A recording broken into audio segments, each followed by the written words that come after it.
खत पे खत जनरल आसिम मुनीर को। जनरल आसिम मुनीर का साफ जवाब कि मैं खत नहीं पढ़ूंगा। मैं खत क्यों पढ़ूं, मुझे खत क्यों भेजे जा रहे हैं। यानी जनरल आसिम मुनीर ये बात मानने को तैयार ही नहीं है कि मैं इमरान खान का खत पढ़ूं या मैंने पढ़ा है। वो कहते हैं अगर खत और भी आएंगे तो मैं जी वो प्राइम मिनिस्टर को भेज दूंगा।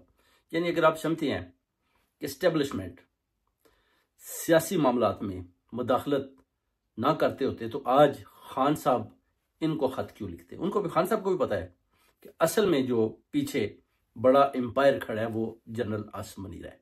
इसलिए खान साहब ने जनरल आसिम मुनीर को खत लिखा कि आप अपनी हदों में वापस चले जाएं। आप जिस चीज के ऊपर खड़े हैं, अकड़ कर खड़े हैं, वो ठीक नहीं है।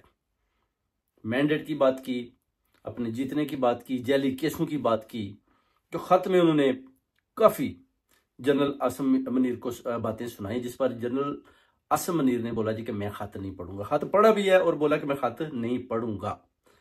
अब अगर आप चीफ हमारे जो है वो खत पढ़ने को तैयार नहीं है तो फिर आप देखें कि दूसरे मुल्कों के जो चीफ हैं, जैसे इंडिया है या बरतानिया या दूसरे ममालिक हैं, अगर आप उनमें से किसी चीफ का आप लोगों से नाम पूछे, लोगों को नाम का भी नहीं पता। मगर हमारा जो चीफ ऑफ आर्मी स्टाफ है, कोई भी है, किसी दौर का भी आप नाम पूछे तो पूरी ओवरसीज कम्युनिटी के अलावा पाकिस्तान, सारे पाकिस्तानी आपको बताएंगे कि कौन सा चीफ कौन से दौर में आया और कौन से दौर में चला गया। तो ये सारी सूरत हाल जो अभी पाकिस्तान के अंदर इन्होंने बना रखी है, यानी खान साहब के साथ जबरदस्ती टक्कर लगा रखी है। आइन और कानून को ये मानने को तैयार नहीं है, मगर कहते हैं कि हमने आइनी तरीके के साथ चलना है। अगर खान साहब हमें खत लिखती हैं तो हम वो खत शहबाज शरीफ को भेजेंगे। इस तरह की बातें कर रहे हैं। मगर खान साहब ने भी इनको अपना जो है ना आइनी तरीका, अपना आइनी हक अदा कर दिया कि चीफ को जो है ना उन्होंने खत लिख दिए। उसमें उन्होंने साफ साफ ठोक कर इसको बता दिया कि आप इस खत को पढ़ो और देखो कि आखिरकार जब तुमने चले जाना है तो फिर तुमने किधर जाना है, कौन सी सरजमीन है जो तुम्हें रखेगी। क्योंकि मैं तो इधर ही हूँ। क्योंकि खान को अगर आप देख लें कि आर्मी चीफ ने जो चेक कर लिया कि खान दलेर भी है, खान लाइक भी है, खान जो है टूटने वाला भी नहीं है, खान झुकता भी नहीं है। तो अब इनको समझ नहीं आ रही कि खान को तोड़ें कैसे। खान तो किसी डील के ऊपर आने को तैयार नहीं है। तो ये चीजें भी देखते हैं। अब खत भी जब खान लिखता है तो इनकी टांगें कांप रही होती हैं। हुकूमत तो पहले डरी हुई है कि जनाब इमरान खान साहब खत पे खत लिखते जा रहे हैं। मरियम नवाज की जो है अपना नींदें हराम है, शहबाज शरीफ, नवाज शरीफ सब डरे हुए बैठे हैं कि ये खत जनाब जो लिखे जा रहे हैं ये क्यों लिखे जा रहे हैं, कौन है जो इन खतों को लेकर आगे जा रहा है। क्योंकि अगर आप देखें कि IMF के जो मामला है उनमें भी आप देखें कि chief of army staff general Asim Munir साहब भरपूर किस्म का किरदार अदा करते हैं। उसके अलावा जो वजीर दफा का जो काम है वो भी आप देखें कि आपका चीफ करता है।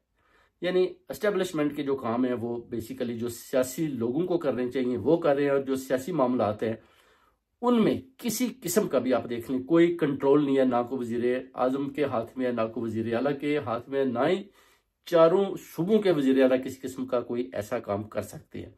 सिर्फ और सिर्फ अगर इस लैंड को कोई रन कर रहा है तो वो एक तो मोहसिन नकवी है, उसके अलावा कुछ और स्पेशल लोग इन्होंने एजेंसियों के लगाए हुए हैं जो अपना पाकिस्तान की सरजमीन पर कब्जा करके बैठे और लोगों को उठा उठा कर घरों से उनके ऊपर तशद्दुद कर रहे हैं और PTI को कुचलने की कोशिश कर रहे हैं। मगर नाकामी भरपूर तरीके से इनका मुंह देख रही है। अब खतों की जो बारिश हो रही है इससे ये बड़े परेशान है कि जनाब खान से कैसे जान छुड़ाएं। खान तो अब खत पर खत लिखता जा रहा है। अब चीफ कहता है कि मैं तो खत पढ़ा ही नहीं, मुझे तो खत आया ही नहीं। अब ये भी बात मान रहा है कि मुझे खत आया है मगर मैं वो खत नहीं पढ़ूंगा। इस तरह की बातें अभी चल रही हैं।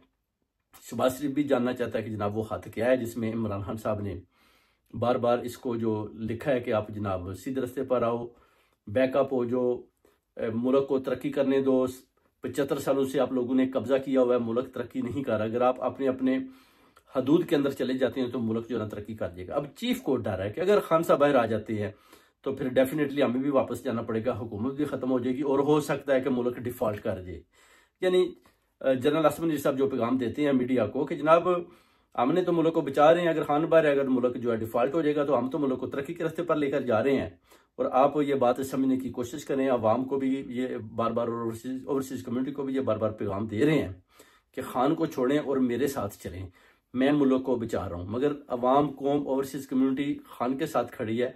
वो ये बात मानने को तैयार ही नहीं, ना ही उनको ये बात हजम हो रही है कि वाकई ही जनरल आसिम मुनीर पाकिस्तान को बचा रहे हैं या बर्बाद कर रहे हैं या तबाह कर रहे हैं। इसका फैसला अवाम को करना है, ओवरसीज कम्युनिटी को करना है, एस्टेब्लिशमेंट और दूसरे बड़े बड़े इदारों को करना है जो इस मुल्क को रन कर